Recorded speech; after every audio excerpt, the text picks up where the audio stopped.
What's up, guys? Kivis here from Meanwhile in the Man Cave, where we take a look at all things pop culture, games, toys, or anything we think is cool. And today, we are taking a look at yet another Todd McFarlane DC Multiverse figure, part of the Atrocitus Build-A-Figure line. And that figure would be the Green Lantern Kyle Rayner. Out of all these particular series that we're doing here from the Atrocitus line, this is the one I was actually kind of looking forward to the least. But hopefully I'm going to be pleasantly surprised for it. And as you look at on here, as you can see, we've got Atrocitus' torso in here. Last few figures we did Black Lantern Superman, Black Lantern Batman, and we did Deathstorm. And after this, we'll actually build Atrocitus himself. All right, so let's spin this box around, see what we got. Not a whole lot on these McFarlane boxes, especially on the side. Just Green Lantern Kyle Rayner here. And as we spin it around, it's actually the Atrocitus Build-A-Figure on it, not the actual character himself. So before we pop this thing open, down here on the bottom, we've got, down on here on the bottom, it's Black Lantern Batman.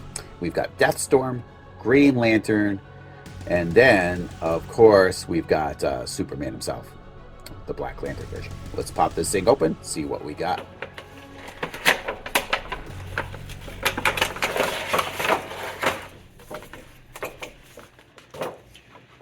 Alrighty then. So, as with the other boxes, we got the usual suspects here.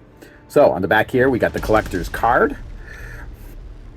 And down here, we have the display base. Probably not going to take that out because I already have one out right now. All right, the first thing we get out of here is a weapon, which would be his green energy sword that he forms out of his ring.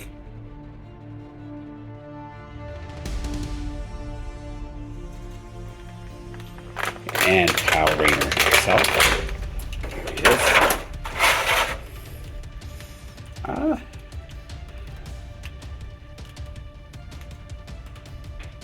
So he looks cooler out of the box, for sure.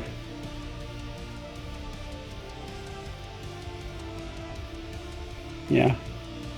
Now, green doesn't bother me as much when it's out of the box.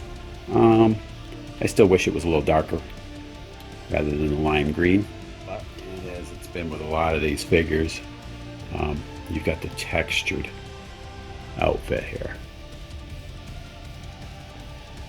Which I like that they do that because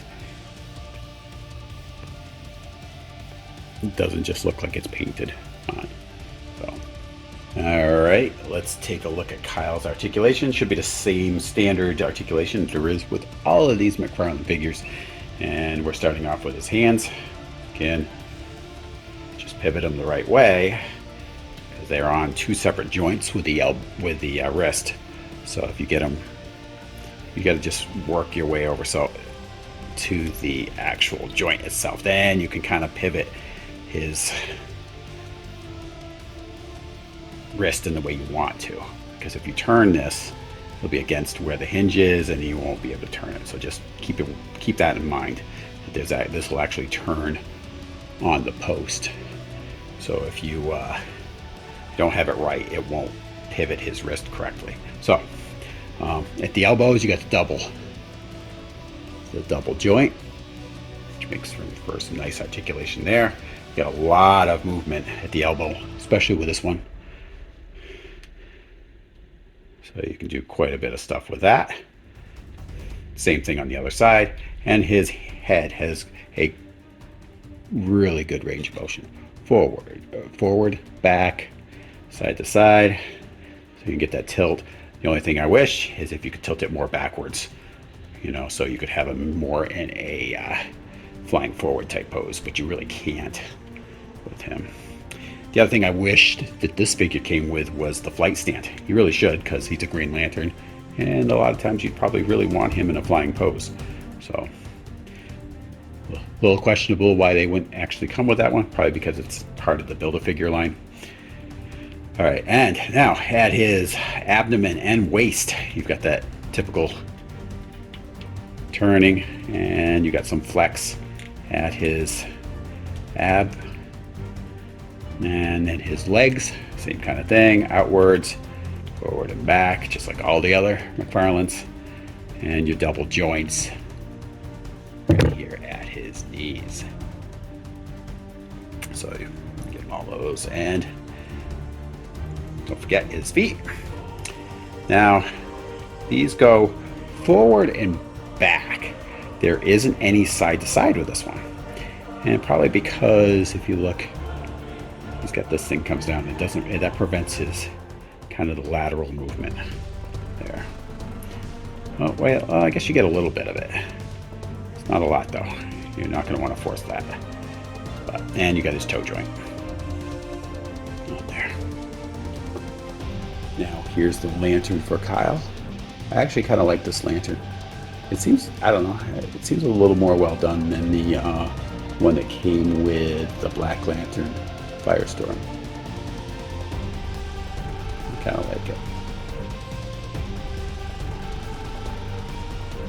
Alright. So we're going to get Kyle into some poses in here and take a better look.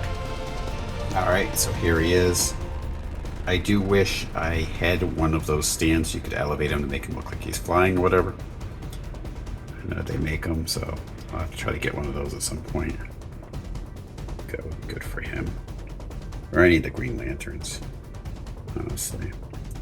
Probably going to have him hold a lantern itself. That's why I wish they actually made some energy bolts or something. I really wasn't feeling the sword so much with that. Now, if they'd given him like an extra hand, then he could like double hand, double hold, because the handle on that sword is long enough so he could have two hands on it. That might have been kind of a cool pose to be able to have him in. But since this other hand doesn't even have the option to hold anything, can't really do that. So maybe in the future, when I get some of these other Green Lantern figures or whatever, we can use some of the peripherals that came with that. Even if they come out with a couple other things that, come with him would have been pretty cool, like a giant green hammer or something like that.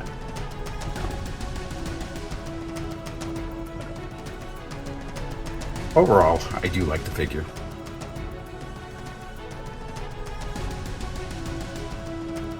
The paint's not bad.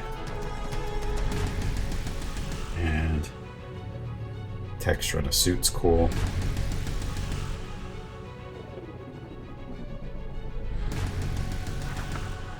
And the hair sculpt's pretty cool on this for a figure in this price point.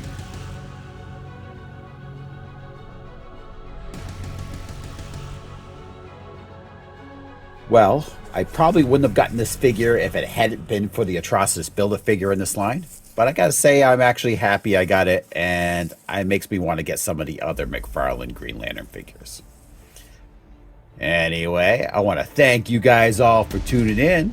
Come back for the next episode of Meanwhile in the Man Cave. I'll talk to you guys later.